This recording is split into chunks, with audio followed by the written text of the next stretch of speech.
Good evening, ladies and gentlemen from Jerusalem. I was asked to speak about the breaking story of the Mossad leaked information on two Arab countries who were openly embarrassed by this leak,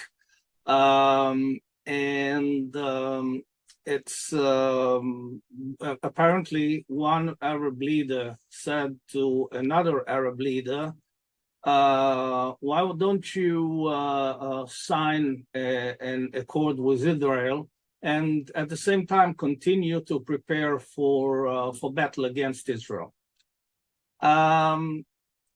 I'd like to stress before I begin that I don't have any further information on top of what we already know.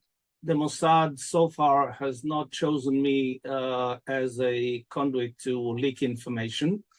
But I'll be speaking from the perspective of psychological warfare of this very encouraging and promising piece of information.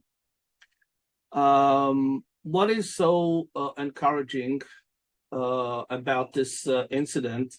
Well, it shows that the Mossad has entered a new stage.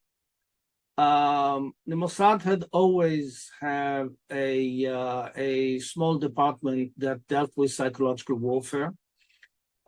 And it's focused more on preparing or giving another twist for the operations that Mossad was doing, or at least you can say cover if there were any problems, if any failures.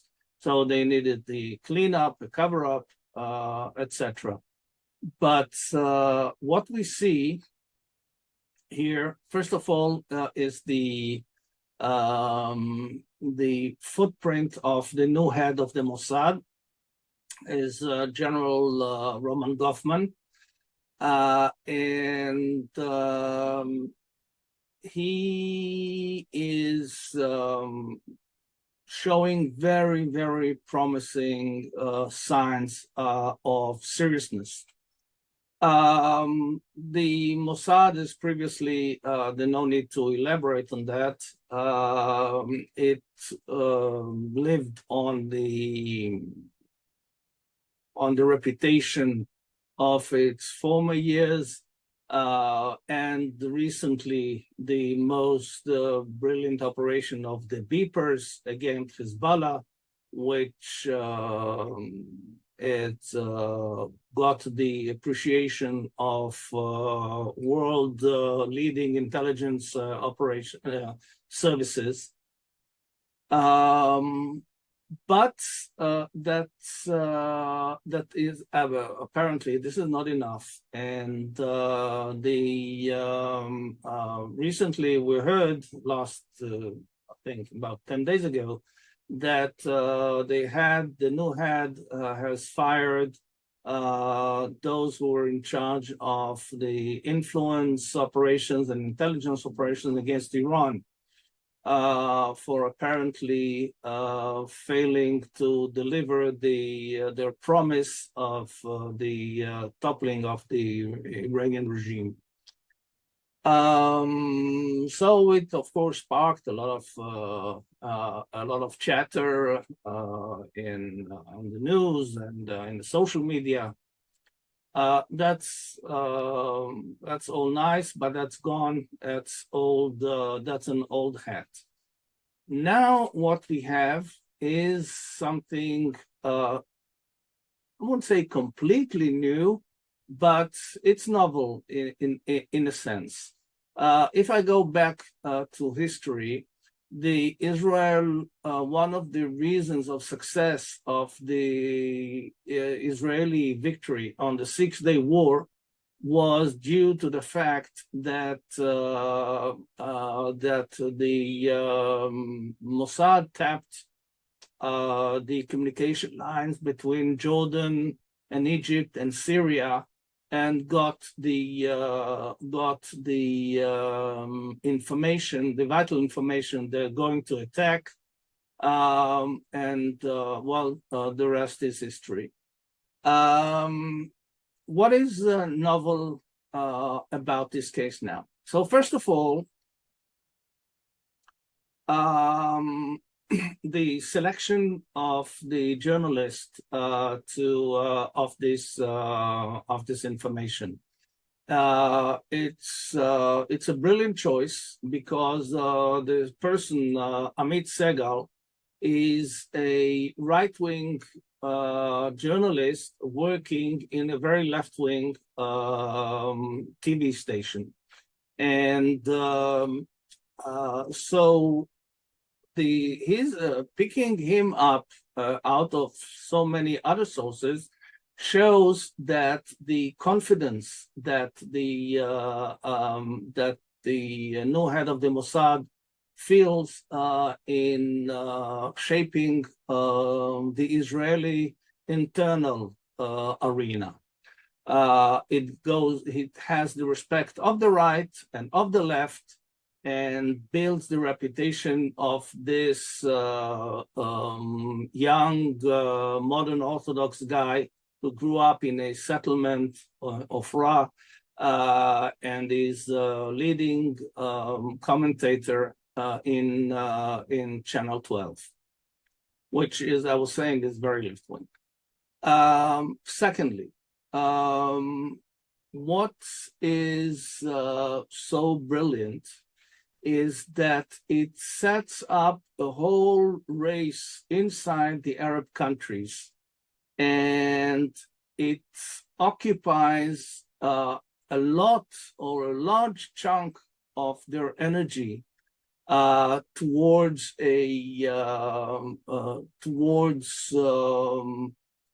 a move which they cannot handle, they did not initiate, and it keeps them busy among themselves, and which is brilliant, because so far they have done this. Hamas has done that during the tunnel situation and the hostages and all that. It got Israel to spend enormous amount of energy, not to mention internal strife. All this is happening now within the Arab world. Everybody is trying to guess who are these two Arab leaders. These two Arab leaders, whoever they are now engaged in head banging on the wall, in hiring crisis management teams in Europe and in the States. Basically, this is the purpose of psychological warfare, essentially. Another aspect is that it raises the amount of paranoia in the Arab world. Now, this is something that needs to be underlined here. There is a very visible cultural trend within the Arab world of a large amount of paranoia, meaning you always look where the people on the top are trying to set you up. And there's an enormous amount of hostility, of suspicion, and which leads to paranoia, which leads to dysfunction. And this, all of the above has happened as a result of this leaking story, this leaked story.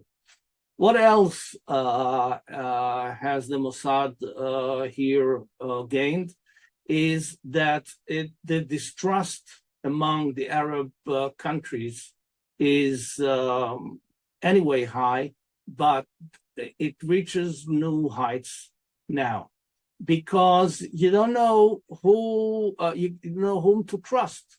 And even those who think that they gain the trust of their colleagues in other Arab countries, it means that they are, independable. You cannot trust them because they've been penetrated.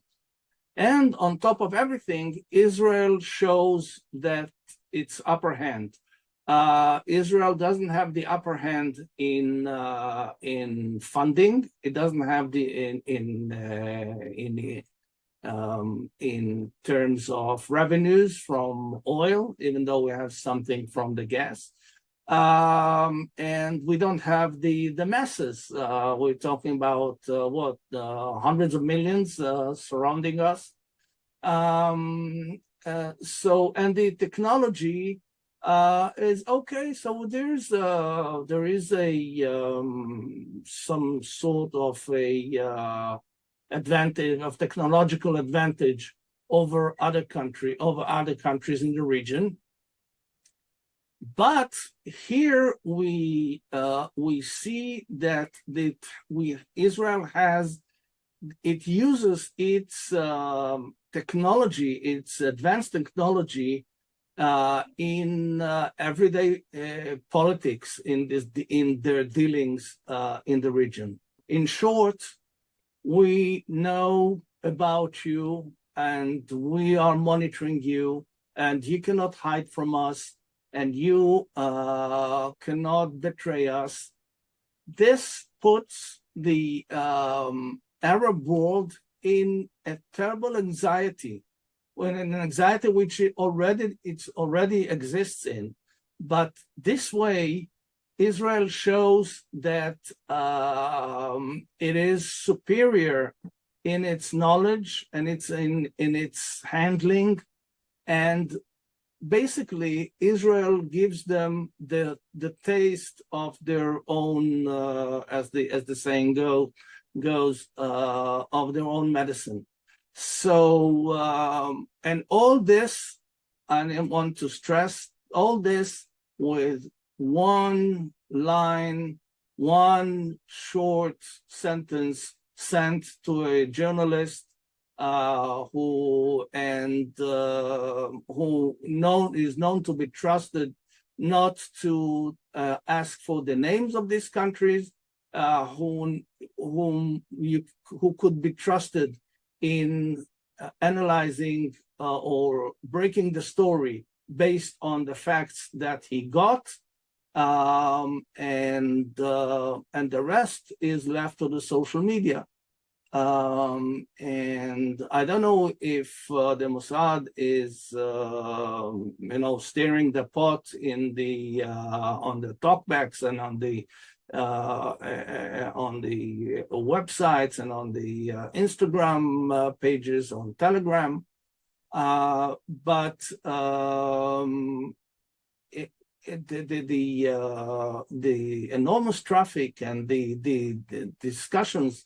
Who are these two Arab countries? Who are those two idiots? It puts the regime in under serious risk, and this is a one major success of deploying of psychological warfare. I want to say another element here is that this is what I would term an open psychological warfare, meaning normally the intelligence organization would deal with the psychological warfare in an operation which is designed for a one person, a small group, or something which will achieve an impact, but within close range. Here, the Mossad and the government is showing that it is going on a new arena, and this is certainly very, very encouraging. To close this matter, one of the main objectives of psychological warfare is called drive a wedge. We have here a stark example of a short item leaked to a journalist and achieving enormous political and psychological advantages. I just hope this is a beginning of a very good season, hunting season, and that would contribute a lot to the security of Israel. Thank you very much. I'll end up here, and if you have any questions, I'll be glad.